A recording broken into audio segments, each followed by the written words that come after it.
Hello friends, strategic keys government schemes की series के अंदर आज हम पढ़ रहे हैं PM Yuva 3.0 through some MCQs. Let us सी।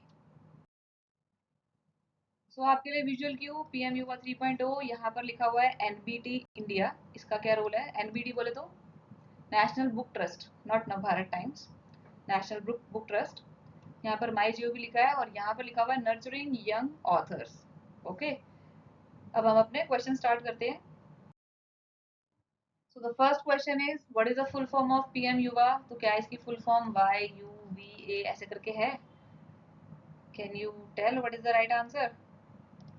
तो वही YUVA करके तो एक ही ऑप्शन आ रहा है, yearly urban vision for authors, but unfortunately this is not the correct answer. Answer is prime minister's young authors.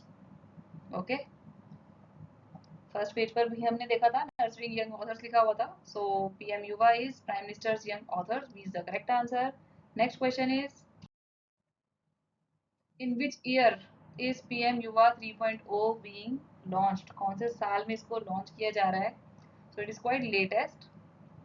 Late me tell you, वैसे इसके अंदर से आप लेटेस्ट खुद ही बता सकते हो.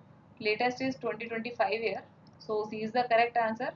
आपने पिछले वीडियो में देखा होगा पीएम विद्या लक्ष्मी, आप उससे कनेक्ट कर सकते हो कि पीएम विद्या लक्ष्मी में मैंने कहा था कि वो लेटेस्ट स्कीम है और लेटेस्ट नवंबर 2024 में लॉन्च की गई थी. तो उसके बाद है ये. ओके, जो कि मार्च मार्च में इसको लॉन्च किया गया था, मार्च 2025 में. नेक्स्ट क्वेश्चन इज कौन सी मिनिस्ट्री इसको इम्प्लीमेंट कर रही है? भाई हम पढ़ रहे थे नर्चरिंग यंग ऑथर्स. सो ऑथर की बात कर रहे हैं, लिखने पढ़ने की बात कर रहे हैं. That means education, ministry of education is implementing this PM Yuva 3.0. अब इसके अंदर पार्टिसिपेट करने के लिए पीएम युवा 3.0 में पार्टिसिपेट करने के लिए पार्टिसिपेंट की मैक्सिमम एज लिमिट कितनी होनी चाहिए? मैक्सिमम एज लिमिट है 30 years. Now there must be many questions that are rising in your mind कि भाई ये किस चीज़ के अंदर पार्टिसिपेशन हो रहा है. ठीक है, ये 30 ईयर्स की एज लिमिट क्यों है, किस चीज़ में पार्टिसिपेट करने के लिए है? So let us move to the next question. How many young authors will be selected? कितने ऑथर सेलेक्ट किए जाएंगे? यानी कि कुछ तो कंपटीशन हो रहा है अगर सिलेक्शन की बात हो रही है तो. ओके, सो मैं यहाँ पे आपको बता दूँ कि द कंपटीशन का जो नोटिफिकेशन था वो माई जीओवी पर आया था और उसके अंदर anyone, any author who are below the age of 30, they could participate in a competition. अब वो कंपटीशन किसने ऑर्गेनाइज किया था वो हम नेक्स्ट क्वेश्चन में देखेंगे, बट उस कंपटीशन से कितने ऑथर सेलेक्ट किए गए?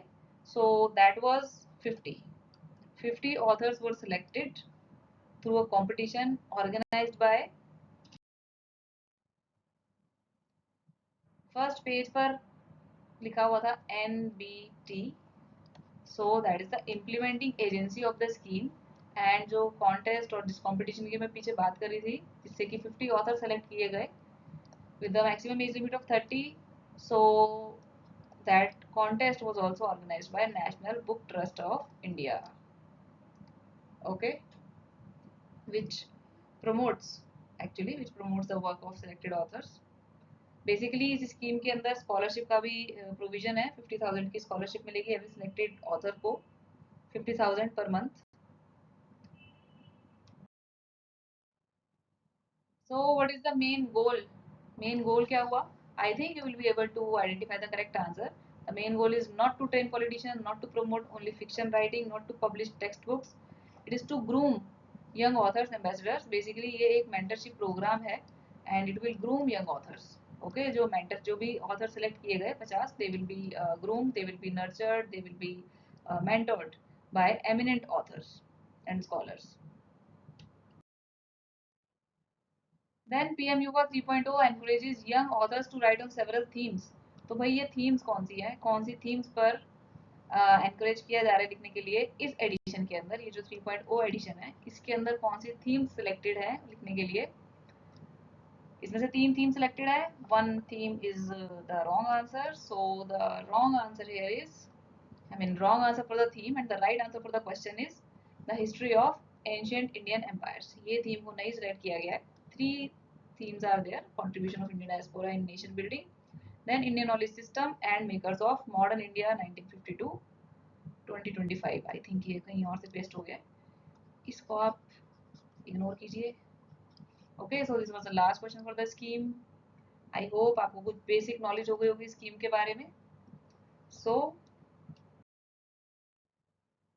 thank you for watching my channel, just crack it, keep following the channel.